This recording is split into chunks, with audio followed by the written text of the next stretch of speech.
This KFAN podcast is sponsored by Builders and Remodelers, exclusive Twin Cities provider of Elements Windows. Get the highest quality windows at unmatchable value. Visit buildersandremodelers.com for more details. Hour and play, 9 to noon, Friday feast. Different vibe to the feast, of course. Looking forward to be back. I think it's October 17th will be the next Friday football feast at a Buffalo Wild Wings location. But just a couple of weeks off because of the international trip and then bye week and then in advance of Philly coming to town. We'll be back on site. PA, of course, Alec Lewis of The Athletic. Yours truly will be at Buffalo Wild Wings and ready to celebrate a team off the break. We'll be needing Vikings football. And this weekend, it's international flavor. And joining me now, courtesy of Fox 9, you hear him do fan line with me on a week-to-week basis. Ron Johnson, at the number 3, Ron Johnson, via all social media platforms, if you didn't know. He's joining me from his house right now. Ron, good morning. How are you, sir? I'm doing good, man. How are you? Oh, it's a beautiful day, my friend. I appreciate you making time to do this. Pumped to do fan line with you, hopefully, after a victory, the Vikings facing the Steelers on a Sunday morning at Croke Park in Ireland. I want to ask you this before we dig actually into the game. I'm just curious, like you as a sports fan, you playing in the NFL, high-end maroon and gold, all of that, but family connection to Steelers football through your father. Is there would the Steelers almost be like your side piece team or maybe a primary team as somebody that loves this game, made a living playing this game, analyzes this game, but your father's connection, of course, as one of the greats in Steelers football lore, just, where did the Steelers have a special place in your heart, Ron? Yeah, of course, man. Like I grew up a Steelers fan. I grew up around the Steelers organization. I mean, I got pictures that I found since my dad passed away. We've been going through like a lot of stuff and, just team pictures, me in the locker room, me sitting with Mr. Rooney, in the locker room, stuff like that I didn't even know existed. I was in like a fashion show when I was probably like 5 or 6 and, wearing all leather, looking like Michael Jackson. But, it's all the other kids, Mel Blunt's daughter was in it and, so on and so forth. So, it's just cool to kind of see that, and then get text messages from Tony Dungy and, old things pop up with them like, hey, did you remember this when Tom Moore, was talking about you about this and blah, blah. And I'm like, no, I didn't even know, half these stories. And so it's kind of been, cool as I, continue to run into guys in this organization, in the NFL that have been around the Steelers, play for the Steelers or just know them, Donnie Shell, he sent me a message about something. And so it's just, it's kind of a cool thing. And then, of course, like in my office, I have I got the Super Bowl football. I got my dad's rings. They're not in the office, though, but I do have them here. I probably wear one on Sunday morning on Fox 9. But then I got a helmet that, was in his house that's, signed by all the guys from that, 77, 78, 79 team when they did the Super Bowls. So, it's Mean Joe Green, Franco Harris, Tony Dungy. You can go down the list of just, Hall of Famers, Jack Ham, Lambert. And so, yeah, there's a ton of history there. Of course, I'm always going to, root for the Ravens as well. Ravens, drafted me, bought me into their organization. They continue to send me gifts, on my birthday and the start of the season type stuff. So, I got a little Ravens, Steelers, and then, of course, the Vikings are in that as well. But, yeah, it's going to be kind of a cool morning. I'm going to wear my Steelers. I'm still pulling for the Vikings, but, I'm going to probably wear my dad's Steelers pin as well on the pregame show, just, is taking him with me to this game because this is one of those games where he would be texting me the entire game, whether it's, that Justin Jefferson, he's too flashy or, man, I'd have smacked the hell out of him. Like, all kinds of stuff that my dad used to say, him and Mel Blunt. Mel Blunt's probably going to send me a text or two because he talks about the Vikings every once in a while because he loves, he loves Harrison Smith, and so they always talked about the DBs here. And, when I told him about Xavier Rhodes, they both were like, man, long arm, strong, physical. Like if he'd have played in our day, man, he'd have been able to smack the heck out of people, but you can't do that no more. So, yeah, this is one of those games where, when I wake up at 5 a.m., because we got to do the show early. Right. It's gonna be a little emotional at first, but once me and Rosie get going, it's gonna be a fun show. And then of course, the fan line. Hopefully it's a positive fan line. Hopefully fans aren't asking for the other redhead to come back to Minnesota because Sam Darnold yet again had too much time on the clock, a la Tom Brady, and he drove him down for a game-winning, I think, 52-yard field goal. So last night, yeah. So it was a good one. My wife, by the way, picked the Seahawks to beat the Cardinals, so we were both kind of sweating that one out a little bit. Last thing on the Steelers, and then really to the game, it is kind of impressive to see. Like you mentioned, you were drafted by the Ravens. I think the team's owned at Steve Bisciotti.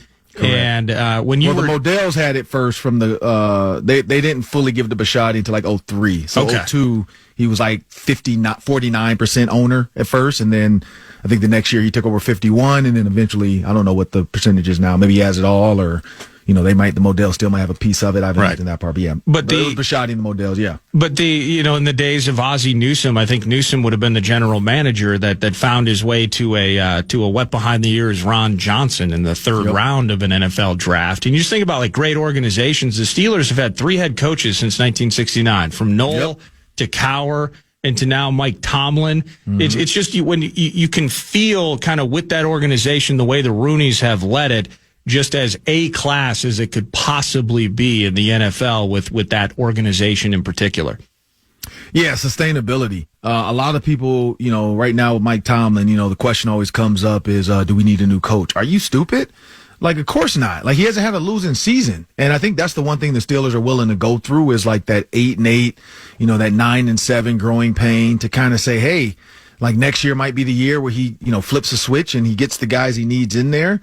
I think right now they maybe feel like Aaron Rodgers could get him there. We'll see what he looks like against one of the best defenses in the NFL. Because the Minnesota Vikings on 3rd and 7+ are absolutely nuts right now. I think they're 2 for 20 on 3rd and 7+. And so that's where Aaron Rodgers usually thrives. And so it's going to be fun to watch the clash of the Titans. But yeah, when you talk about Mike Tomlin, you talk about the sustainability of that organization. The one thing about the Rooneys is they're not pulling the trigger. They're not just going to cut people to move on to the next guy. Where you see so many teams do that. Like a coach will have a 14-win season and then have a 7-win season and then a 9-win season. Like, you can't get us over the hump. Let's get rid of you. And they move on. Like, think about the Buccaneers if they had stuck with Tony Dungy. They probably still would have won a Super Bowl, and they probably would have been a little bit more sustainable, just like the Colts ended up being, and part of it was Peyton Manning. But let's not forget, Peyton Manning threw 10 interceptions in his first 3 games as a rookie. So he wasn't blowing it up and burning it up early on. I think Tony Dungy came in with a really good, Steelers style defensive scheme, and he got it going. But yeah, if the Bucs had stuck with Dungy, I do understand the new voice, but I just think like maybe some pieces that didn't need to be there anymore probably wouldn't have been there under Dungy, and the Bucs would have probably still won a Super Bowl. So sometimes people move on too quick, and it ends up, burning you long term, and then you're now searching and searching and searching. I mean, think about the Lions and Jim Caldwell. They went to Matt Patricia, and that was a trash move. So moving on is not always the answer just because, you're not winning 14 games. I think sometimes sticking by a guy that's sustainable, and kind of got it going, give him a chance. Like, I don't understand what the purpose is of moving on so fast, unless it's Matt Eberflus. I understand that one. Not fast enough then.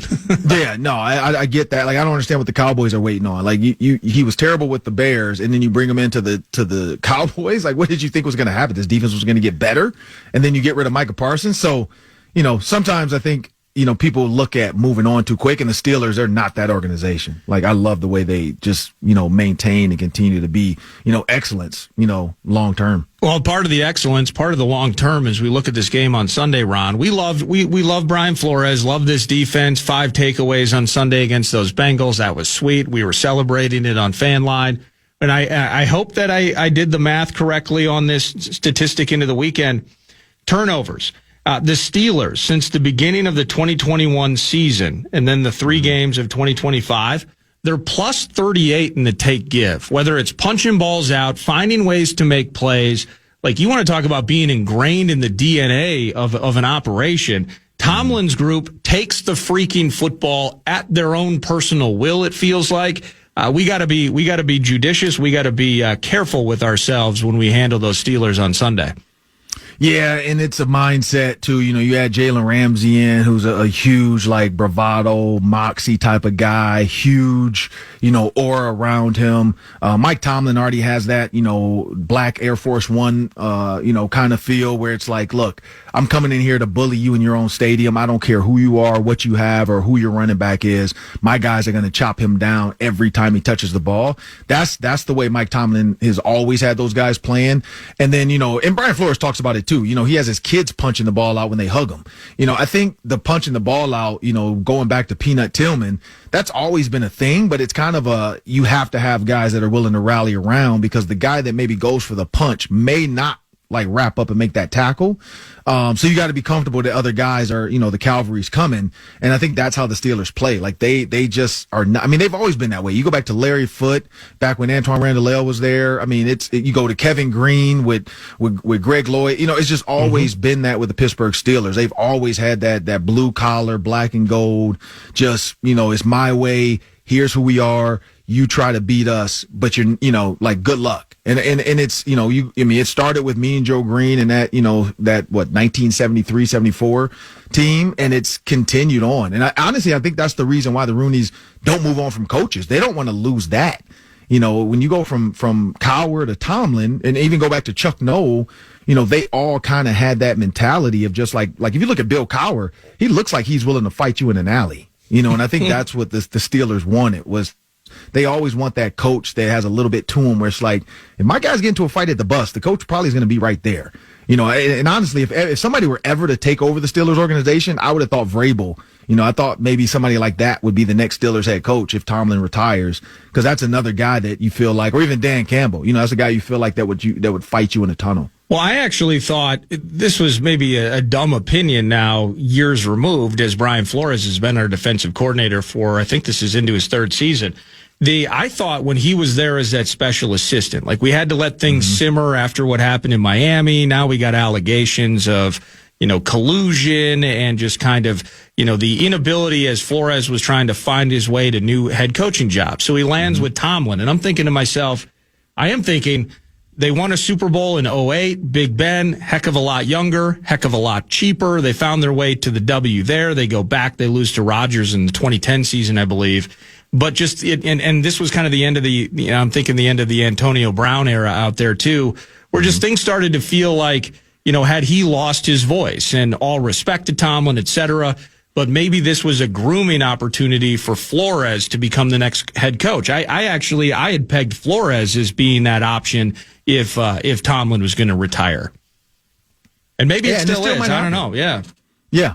It still might happen. You think about the Rooneys and what they stood for in this league. They looked at a guy like Tony Dungy, and we've all read his book. Hopefully, if you haven't, go read his book. But, in his book, he talked about Dick Vermeil and Denny Green and the jobs that passed him by. That people were like, I don't know if this Tony Dungy guy really has it. I don't know if he's good enough, to be our head coach.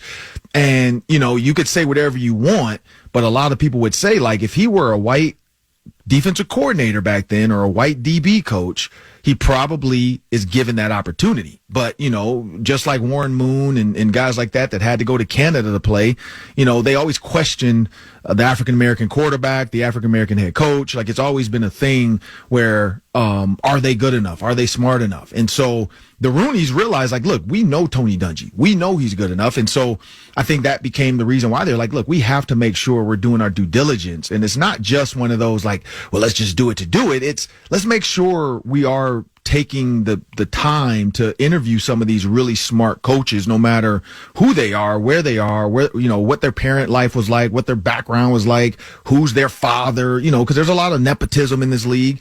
And I think that's where they started to look at that. Let's make sure we're getting on. So I think, Brian Flores, honestly, if Mike Tomlin, because he's been coaching a long time too. Even though he looks young, he's still been coaching a long time. And so he might turn around and say, yeah, man, I made a ton of money in this league. I just want to golf and hunt and, go ride on Mel Blunt's horses and, whatever. And so that's where I think you could see that. Honestly, that's why Bruce Arians stepped aside, was because he knew Todd Bowles probably would never get a true opportunity unless he gave it to him. Because people were passing him by. And look what he's doing with the Bucs. The Bucs look great under Todd Bowles. And I think that's what there maybe could happen. Brian Flores might actually end up, this defense is awesome. It is. Completely awesome. And so if you're a head coach, if you're an owner and you're like, how do I want my defense to play? Maybe the Steelers are like, look, Mike, how much longer do you think you got? And then they say, hey, Brian, We want to bring you in, and not to be confused with the other Brian that Bill Belichick was texting, which is Dable, thinking he had the job. So, speaking of this weekend and the defense and the attitude, you've kind of, culturally, you think about the Steelers having a good defense. I mentioned those takeaways, and you talked about Jalen Ramsey. This is a team, it looks like, that's getting healthier in the secondary because, frankly, through 3 games, not very Steelers-like in terms of their ability to get to a quarterback, in terms of their ability to truly generate pressure and affect the game. Teams are getting it over on the Steelers' defense right now. When you look at this matchup this weekend on a team that features T.J. Watt, what does it mean getting Ryan Kelly healthy and back into the mix? Having Christian Darrisaw, maybe, as we talked about a pitch count. He ends up playing most of the game anyway, but Darrisaw back in the mix. What does that mean for Carson Wentz take 2 on Sunday against Pittsburgh?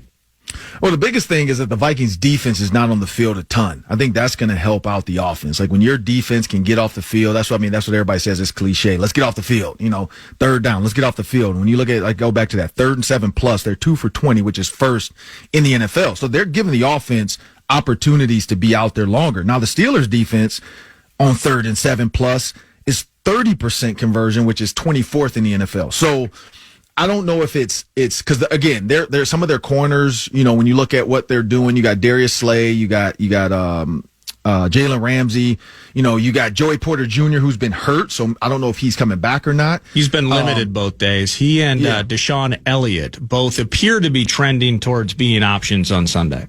Right, and so and even if Joey Porter Jr. is ready to go.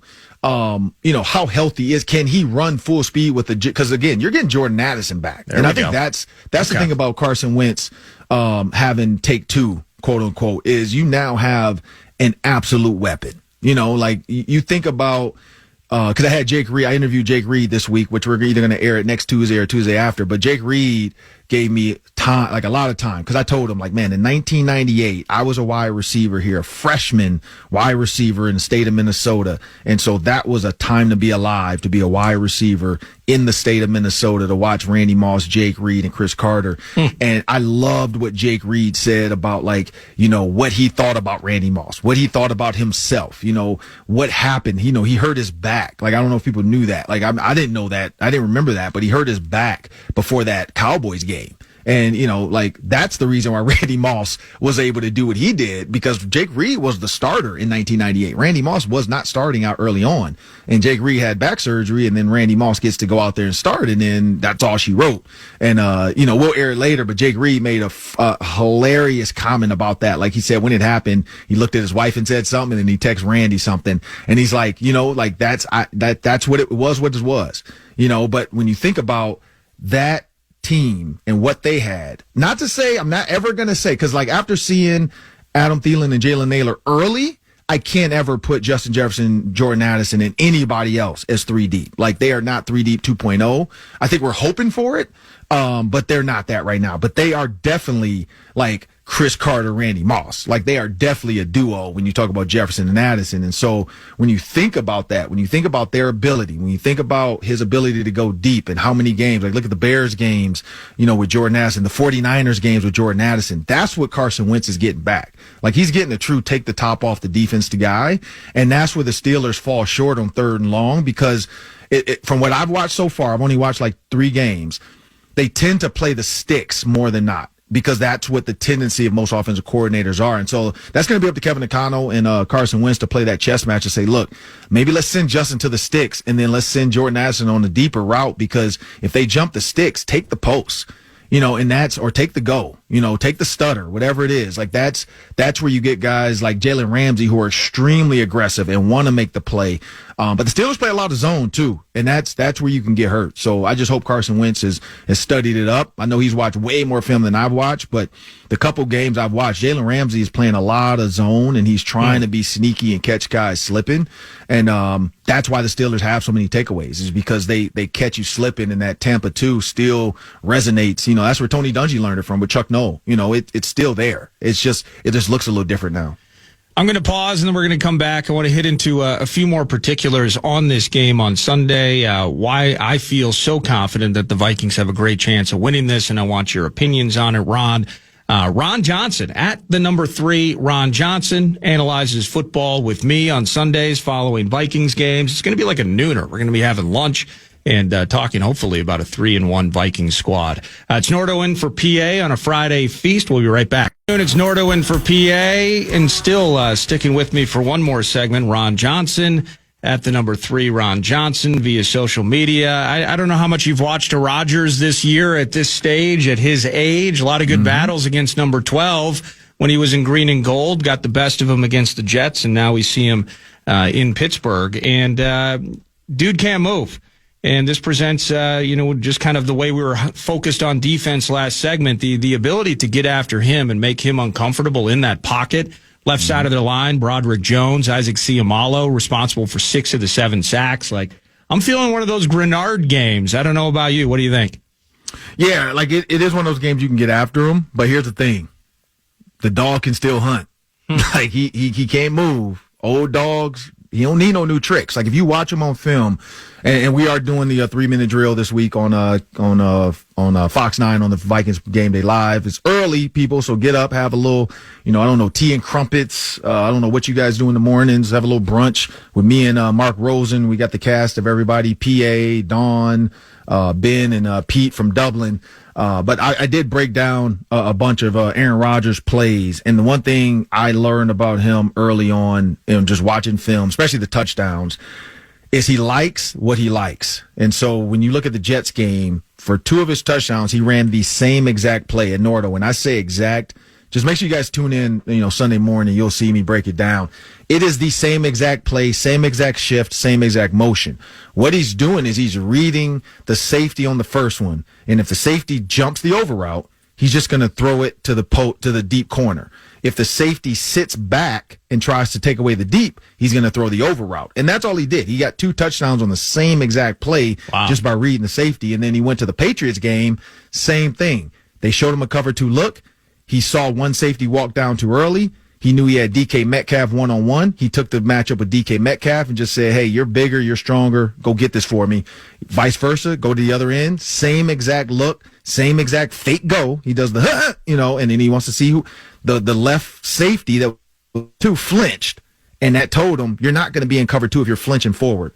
Well, that safety walked down in the box eventually anyway on the snap. Aaron Rodgers throws it to Calvin Austin on the same exact play that he did with DK Metcalf on the other side. So he's really good at trying to manipulate the defense. And so that's where I think Flores has to play that same game. Like, even on the fake goal, show him something that makes him think that's what you're trying to do and fake it. So it's a chess match, and then you're right. Like, if you can maybe make Harrison Smith do the, Ben Lieber calls it the Hollywood. Some people call it the coffee house now, where basically you just stand around and look like you're doing nothing on the snap. And the minute he takes his eyes off you, you go. And it's one of those delay blitzes when it's a 5-step drop based off of, the package. So if it's 3 receivers and a tight end, it's probably going to be a 5-step drop. If it's 3rd and 7. And so you can get away with that. And that's where I see the Vikings defense maybe getting to him is don't show him anything. Make him just have to really, really read. And then, I'm not going to say this is Isaiah Rodgers' game. This probably is a Jonathan Grenard type of game. And maybe again, Harrison Smith knows Aaron Rodgers and Aaron Rodgers knows Harrison Smith, but this might be another one of those games. Harrison Smith was a fingertip away from him having that interception on that play, but it went to Isaiah Rodgers.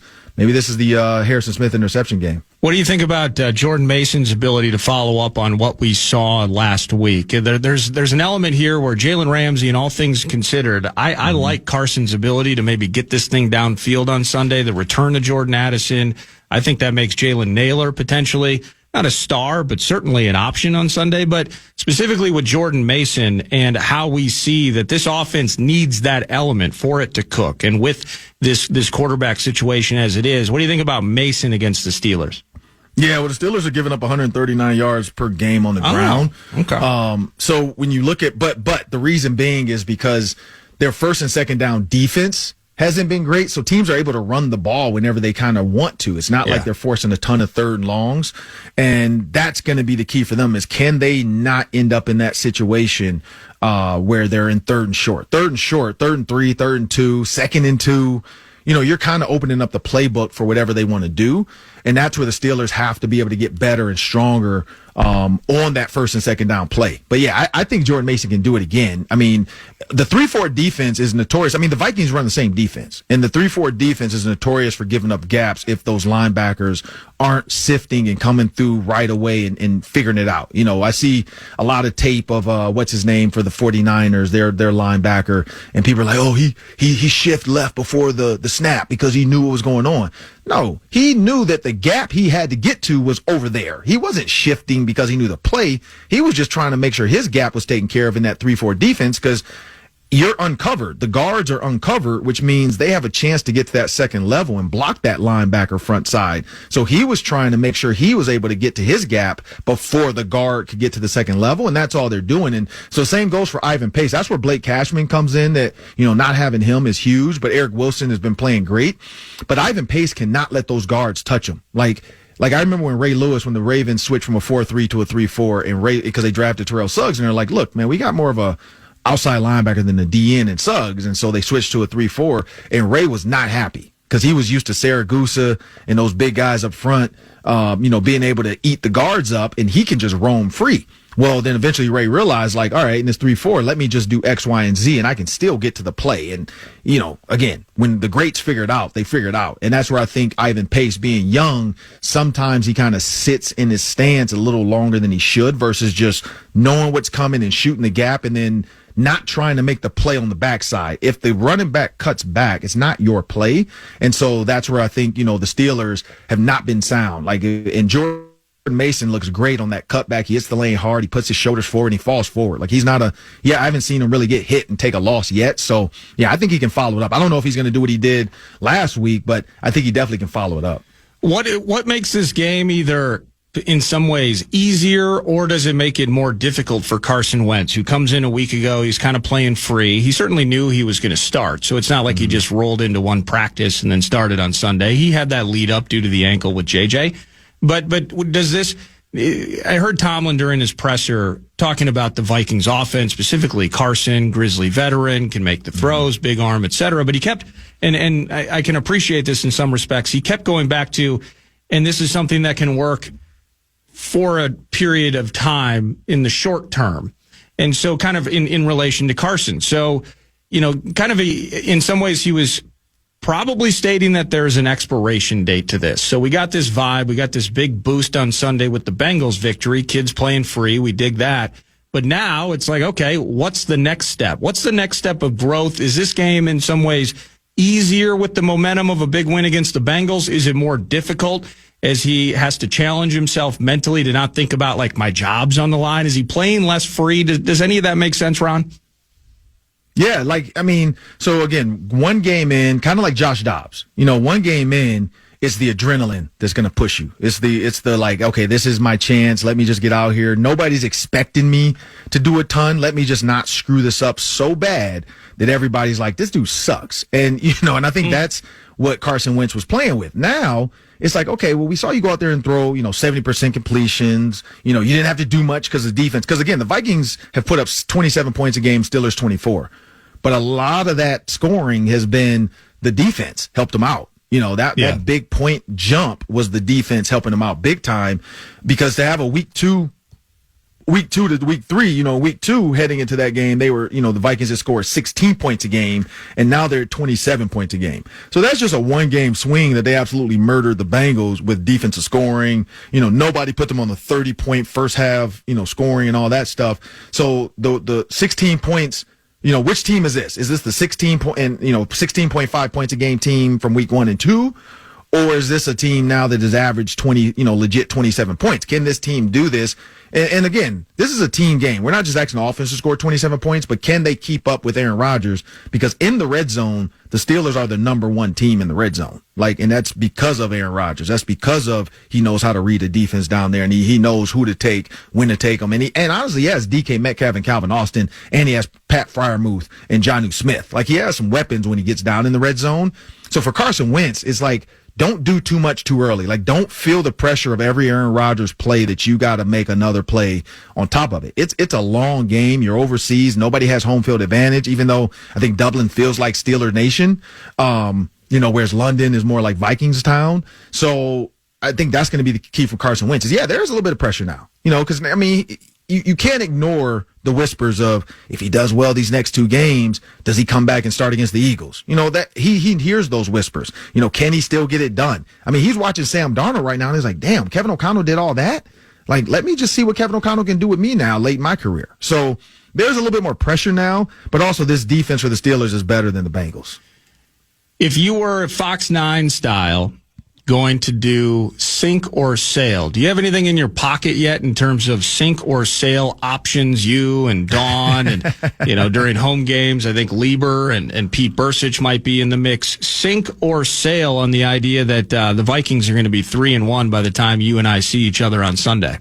So on Vikings.com, I do every year, I do this prediction of the season. And through the first 5 games, I did have them 4-1. Okay. Who'd you have taking the L? The Bengals. I had them losing to the Bengals and beating the Falcons. So kind of flipped the script. Nobody had Joe Burrow getting hurt. Nobody had, J.J. McCarthy, and the team laying an egg against the Falcons. But when you think about that with, and Bijan Robinson going for freaking 143 yards. But when you look at the next 2 games, the Browns is winnable for sure.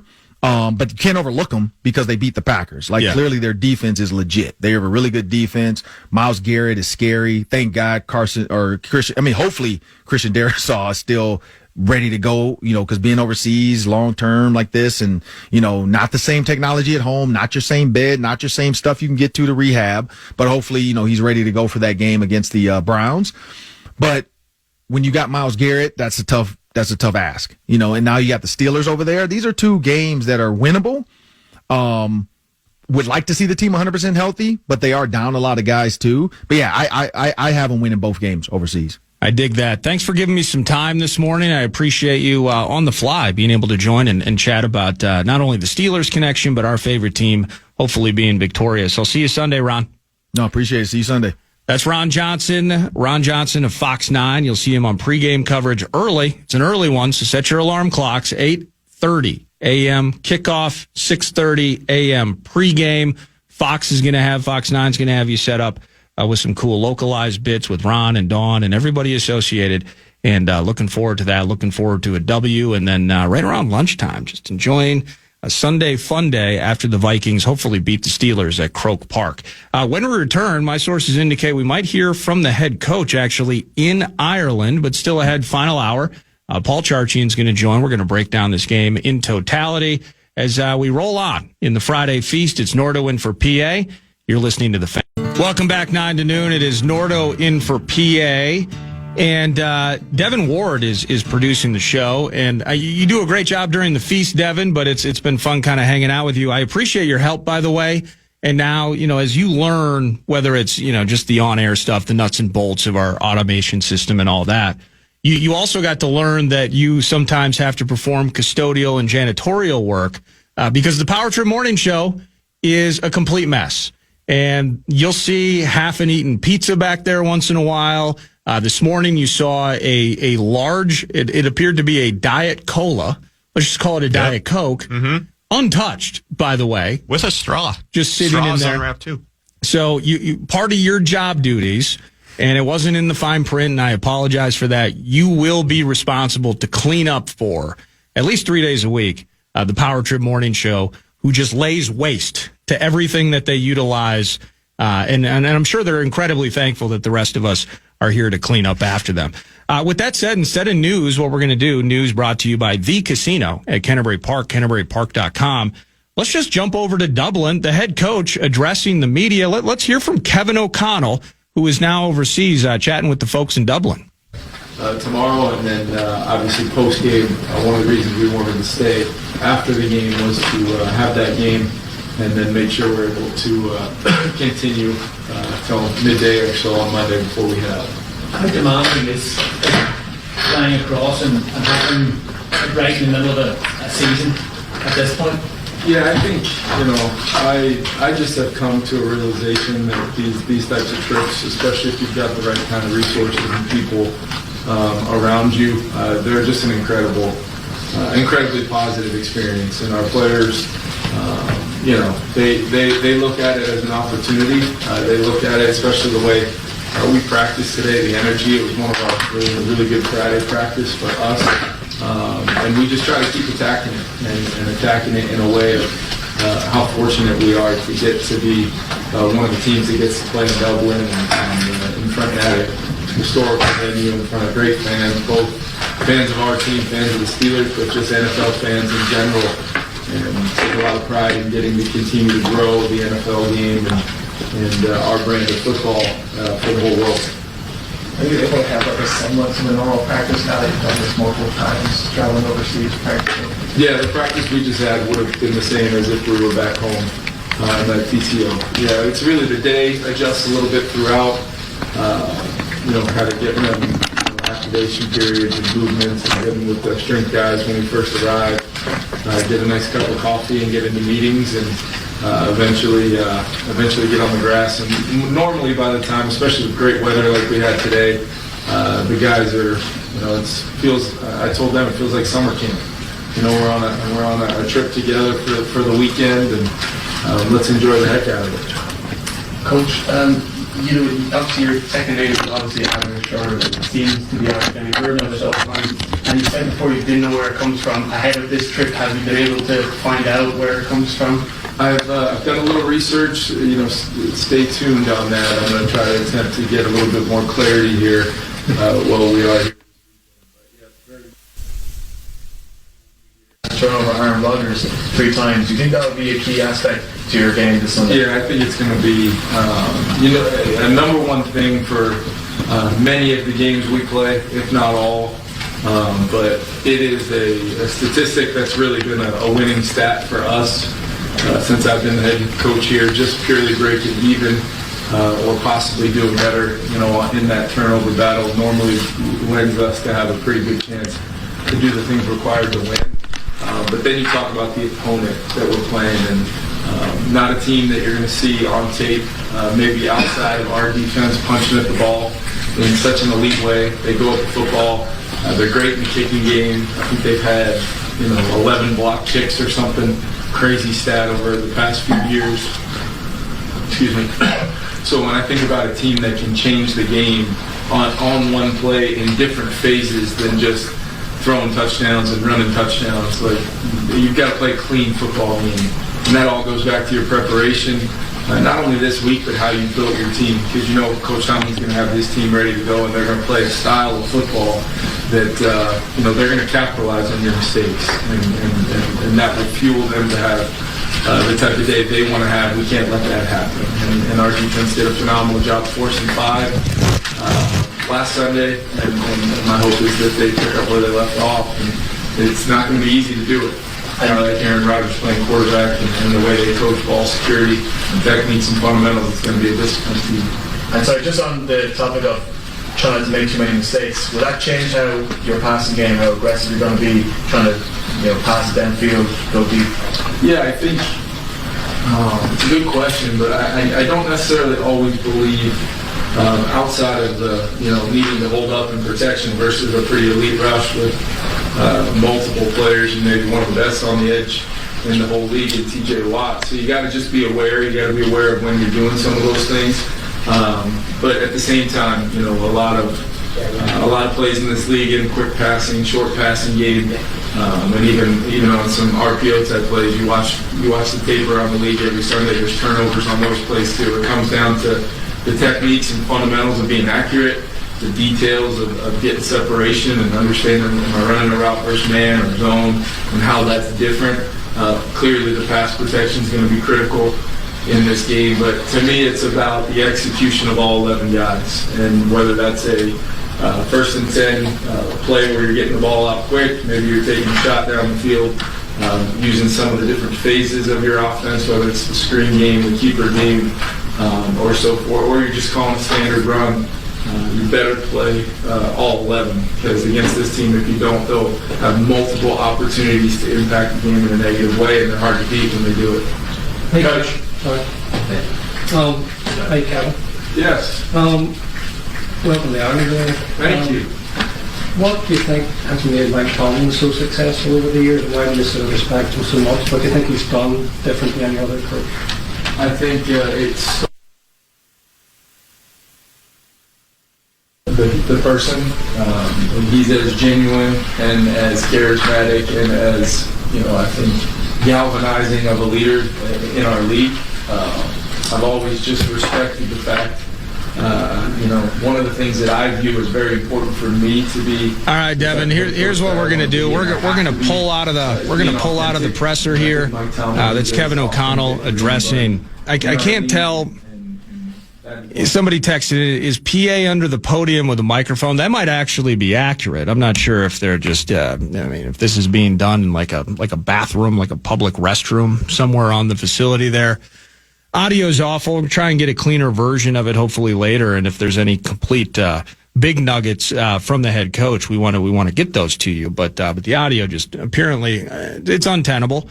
I did see this from Alec Lewis reporting that Andrew Van Ginkel, it sounds like, will not play. So the concussion led to the protocol, passes the protocol, only plays 8 snaps against the Bengals, gets 2 sacks. But then there's a neck thing that may have been a lingering neck thing. Not sure about the neck thing, but now it's a thing to the point where he's not going to play against the Steelers. That bears more conversation. And what we'll do is we're going to pause and come back. Final hour upon us. Paul Charchian is nice enough to join me on the feast this morning and dig more into not just the fantasy perspective as he handled yesterday with PA, but maybe the reality perspective of this football team as they try to get done a W in Dublin against the Steelers on Sunday. Paul Charchian around the corner. It's me, Nordo, and for PA, Devin Ward producing. It's 9 to noon on the Fan.